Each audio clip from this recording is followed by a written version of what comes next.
ఇంకా కష్టపడండి, వారానికి 70 గంటలు పనిచేయండి అని మన పెద్దలు చెప్తున్నారు. కానీ అసలు నిజం ఏంటో తెలుసా?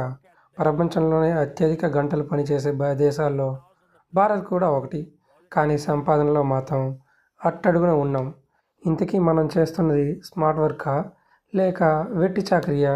ఈరోజు మన సోషల్ మీడియాలో వైరల్ అవుతున్నటువంటి ఒక గ్రాఫ్ మనల్ని ఆలోచింపజేస్తోంది. ఒక భారతీయుడు వారానికి 47 గంటలు పనిచేస్తే వచ్చేది కేవలం 8,000 రూపాయలు. అదే ఒక అమెరికన్ 34 గంటలకే 1,40,000 ఎలా సంపాదిస్తున్నాడు? ఇది ఎక్కడికి పోతుందో తెలుసుకుందాం. ఫస్ట్ వన్, ఉత్పాదక లోపం అంటే ప్రొడక్టివిటీ గ్యాప్. సంపాదన అనేది ఎన్ని గంటలు పనిచేసాం అనే దాని మీద కాదు, ఆ గంటలో ఎంత వాల్యూ క్రియేట్ చేసాం అనే దాని మీద ఆధారపడి ఉంటుంది. జర్మనీ లేదా జపాన్ లాంటి దేశాల్లో టెక్నాలజీ ఆటోమేషన్ వల్ల తక్కువ సమయంలో ఎక్కువ ఉత్పత్తి చేస్తారు. మన దగ్గర ఇంకా పాత పద్ధతులు, మాన్యువల్ లేబర్ ఎక్కువగా ఉండటం వల్ల మన అవుట్పుట్ చాలా తక్కువగా ఉంటుంది. Next comparison.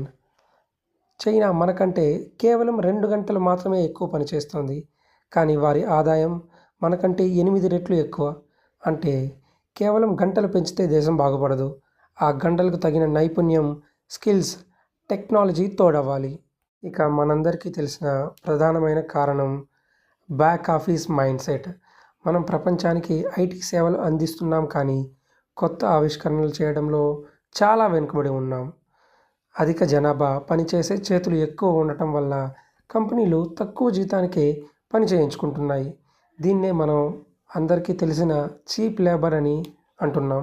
ఇలాంటి తక్కువ జీతాలతో ఉన్నటువంటి మనకు తక్కువ పోషకాహారం, తక్కువ ఉత్పాదకత అనే విషవలయంలో చిక్కుకున్నాం. తక్కువ జీతం రావడం వల్ల మనం నైపుణ్యమైన విద్యకు దూరం అవుతాం, ఆరోగ్యాన్ని ఖర్చు చేసుకోలేం. దానివల్ల మన నైపుణ్యం పెరగదు, ఫలితంగా జీతాలు పెరగవు. దీన్ని మార్చాలంటే పని గంటలకు కాదు, పనిచేసే విధానం మారాలి. ఫైనల్గా క్వశ్చన్, ప్రభుత్వం, కార్పొరేట్ సంస్థలను నేరుగా మనం అందరూ అడగాల్సింది. సామాన్యుడిని 70 గంటలు పని చేయమని అడిగితే అందుకు తగ్గ పని గంటలకు సంబంధించిన వేతనాన్ని కూడా ఇస్తామని సగర్వంగా చెప్పగలగాలి, కానీ ఎవరూ చెప్పరు. ఫైనల్గా ఇండియాలో ఉన్న యువత కష్టపడడానికి సిద్ధంగా ఉంది, కానీ అందుకు తగ్గ ప్రతిఫలం ఇవ్వడానికి కంపెనీలు సిద్ధంగా ఉన్నాయా అనే నోట్తో ఈ వీడియోని ఎండ్ చేస్తున్నాను. మీ ఒపీనియన్ని కింద కామెంట్ చేయండి.